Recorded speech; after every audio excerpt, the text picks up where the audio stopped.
हृदय से कह रहा हूं, हम एक ही परम पवित्र परमात्म तत्व के अंश हैं। एक ही पंचभूतों से शरीर रचा हुआ है। ये जो चातुर्वर्णम मया सृष्टा गुण कर्म विभागसा, ये भगवत प्राप्ति के लिए है। हम इनसे ऊपर उठे, त्यज लोक धर्मान, और भगवत प्रेम प्राप्ति के लिए अपने अपने वर्णाश्रम धर्म का पालन करते हुए परम धर्म को प्राप्त हो। ये आचार्यों ने, गुरुजनों ने एक मर्यादा बनाते हुए वहां पहुंचने के लिए, झगड़ा, नीचता का भाव, त्याज्य भाव, ऐसे भावों का कहीं भी लेस मात्र नहीं।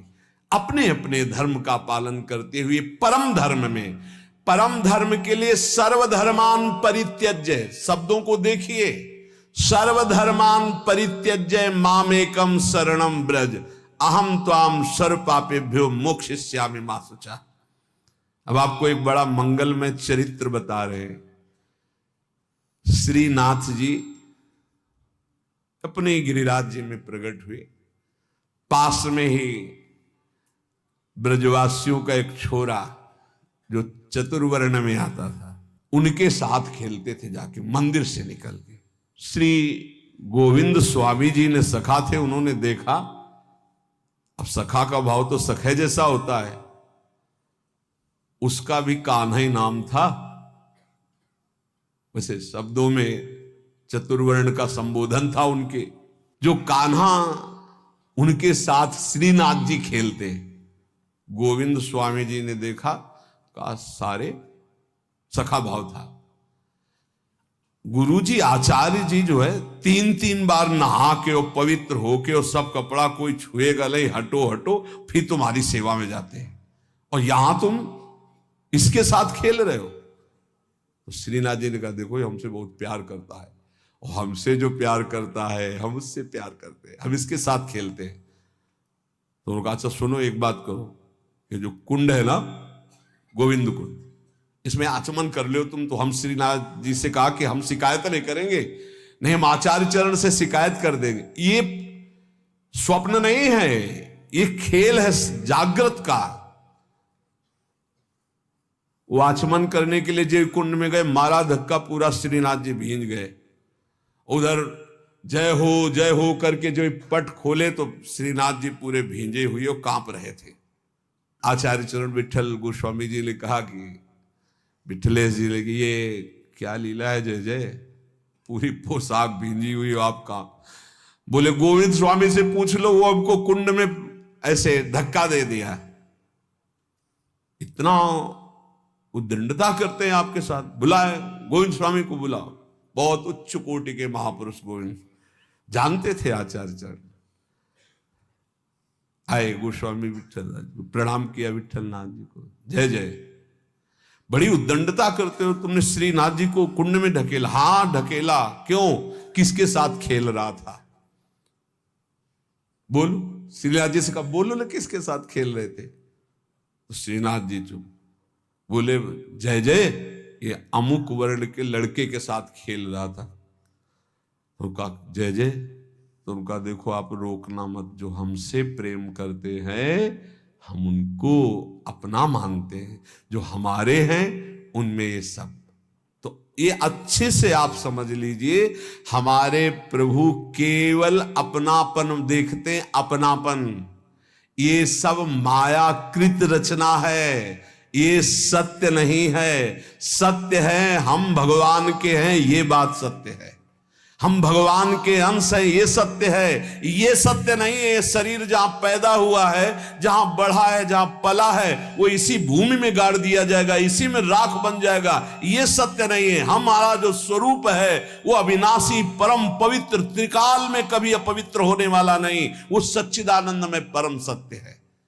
इस बात को अच्छे से समझा जाए, हम सब भगवत प्राप्ति कर सकते हैं। जैसे जैसे महान भागवत हुए वही अंश आपके अंदर है, केवल आप विषयों के चिंतन में, विषयों में, खेलों में अपने जीवन को नष्ट कर रहे हैं। इसलिए आप कह रहे हैं कि मैं बहुत ऐसा।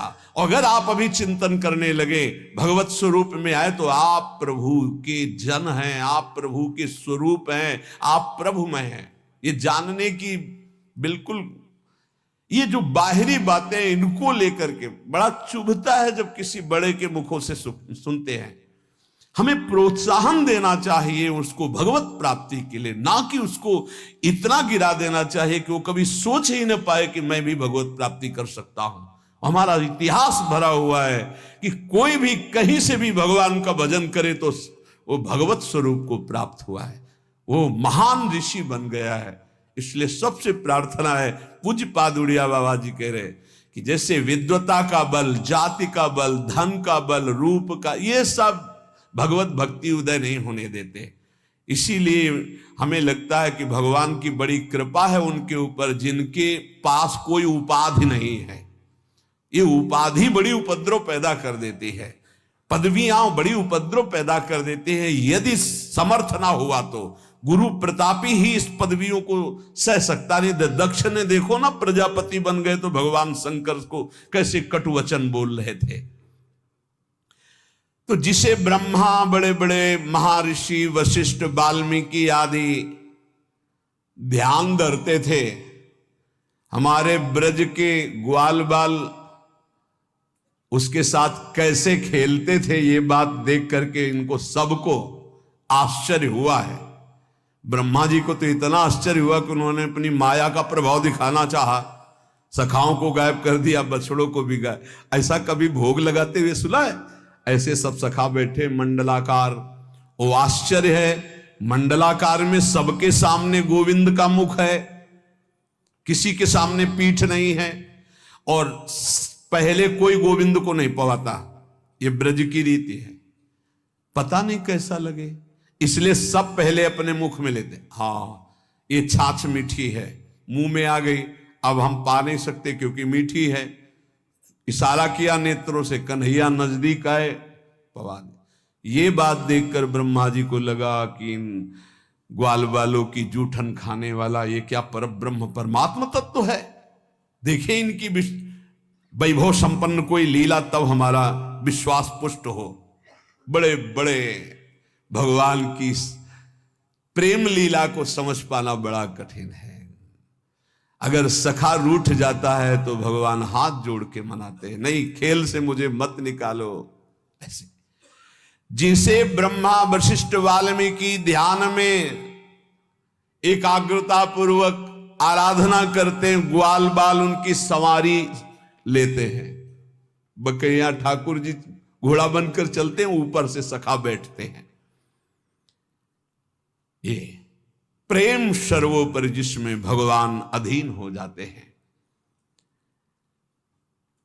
प्रेमी चाहे प्राण निकल जाए, कभी भगवान से भी कुछ नहीं मांगते, तो फिर बाहरी से क्या चाह करेंगे।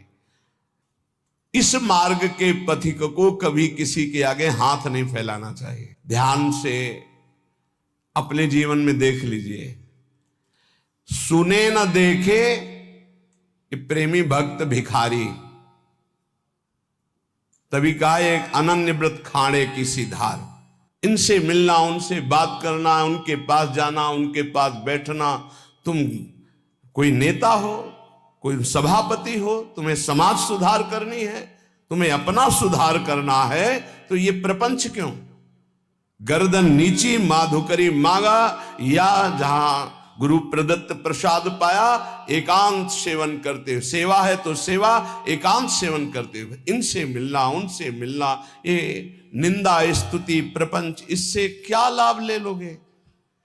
बाहरी वेश भगवत प्राप्ति नहीं कराता, आंतरिक उद्देश्य भगवत प्राप्ति कराता है।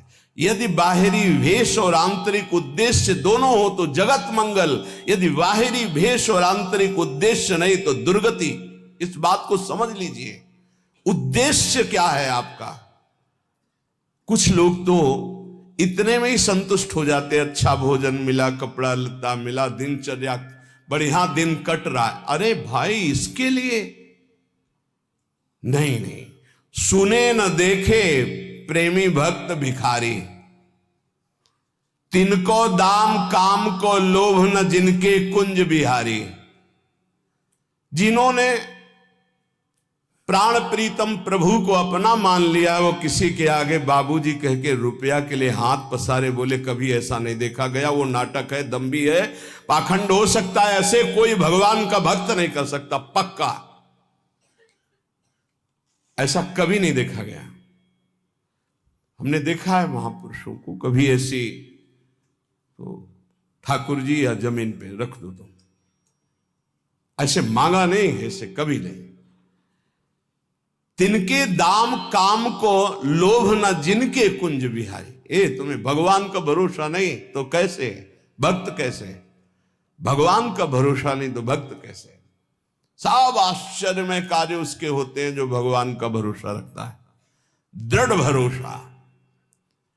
किसी से यदि हाथ पसार दिया तो कलंक लग जाएगा भगवान की शरणागति में। बने तो रघुबर ते बने, बिगड़े तो भरपूर तुलसी और अंते बने, ताबन में पे दूर। चाहे गृहस्थ भक्त हो या विरक्त भक्त हो, ऐसे नहीं। सुक नारद शिव सनकादिक ये अनुरागी भारी, तिनको मत भागवत न समझे, सबकी बुद्धि पचिहारी। महाजनों गतेन सपंथा, जिस मार्ग में हमारे गुरुजन गए हैं वही मार्ग हमें भगवत प्राप्ति करा सकता है। ये सब नाटकबाजी नहीं। सुखदेव जी महाराज, नारद जी महाराज, भगवान शंकर जी, सनकादि, ये सब ज्ञानी परम प्रेममय महाभागवत जन है, भगवत स्वरूप है, ईश्वर कोटि के। इन्होंने जो आदेश किए हैं वैसे चलो। जैसे भक्ति का बड़ा सुंदर वर्णन नारद जी ने अपने सूत्रों में किया, जिनकी चर्चा आप सुन चुके हैं। श्रीमद् भागवत के सिद्धांत में कहीं भी ऐसा नहीं है। केवल अगर आचार्यों के द्वारा मांगने का शब्द है तो माधुकरी मांगने का शब्द है, वो पूर्व से हर संप्रदाय में चलती रहे। आद्य गुरु भगवान शंकराचार्य संन्यास मार्ग में भी उन्होंने कहा है, क्षुद्ध व्याधि चिकित्सताम भिक्षान्न औषधम। आदेश किया, क्षुधा रूपी व्याधि की चिकित्सा वैरागी करे भिक्षा अन्न से। अर्थ मांगने की, तिनको दाम काम को लोभना जिनके कुंज बिहारी।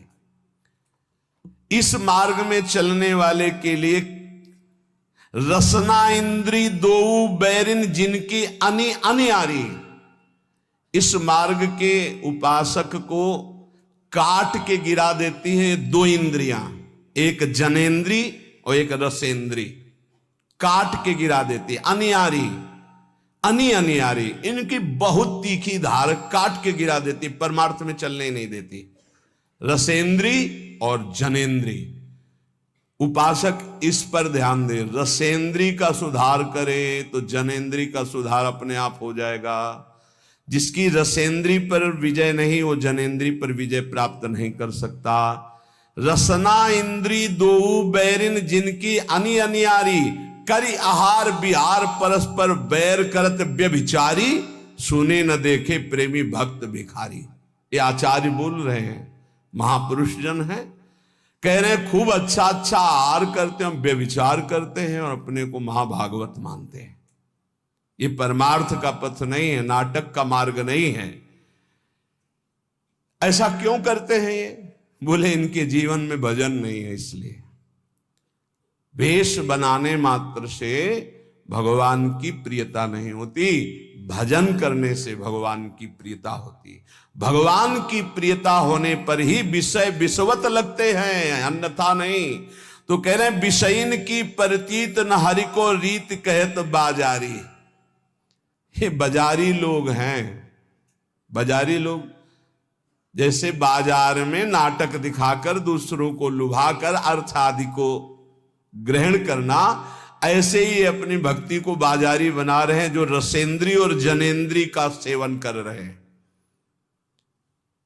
करि आहार बिहार परस्पर ये वैर करत व्यभिचारी, विषयीन की प्रतीत न हरि को। इनको हरि का विश्वास नहीं है, रुपया का विश्वास है, बैंक बैलेंस का विश्वास है, अपने परिचय का विश्वास है, फोन नंबरों का विश्वास है। ये रीति करत बाजारी, बाजारी रीति कर रहे हैं। व्यास आस सागर में बूढ़े, सोवे भक्ति विसारी। वही भोगों की आशा रूपी समुद्र में डूब गए, दुर्गति को प्राप्त हो गए, जिन्होंने भगवान की विमल भक्ति का मार्ग छोड़ दिया है। कैसे छूट जाता है? जब आचार्यों की, गुरुजनों की आज्ञा के विरुद्ध आचरण करते हैं। ए भाई, गलती सबसे होती है, हो गई जो गलती हुई, चाहे गृहस्थ हो चाहे विरक्त हो, किसी से एक बार कमर कसो, निकल चलो इस दलदल से। अब लो नशानी अब ना नशयो, भगवान कृपा करेंगे, माफ कर देंगे। बड़े बड़ों से भूल हो जाती, घबराओ मत, आगे बढ़ो, हरि का आश्रय ले लो और शुद्ध विमल भक्ति के मार्ग में चलो। जो आप सुन रहे हैं इसका मनन करो, जीवन में उतारने की चेष्टा करो। ये भोगों की मांग करने वाले कभी भगवान से प्रेम की चाह नहीं कर सकते, सामर्थ्य नहीं।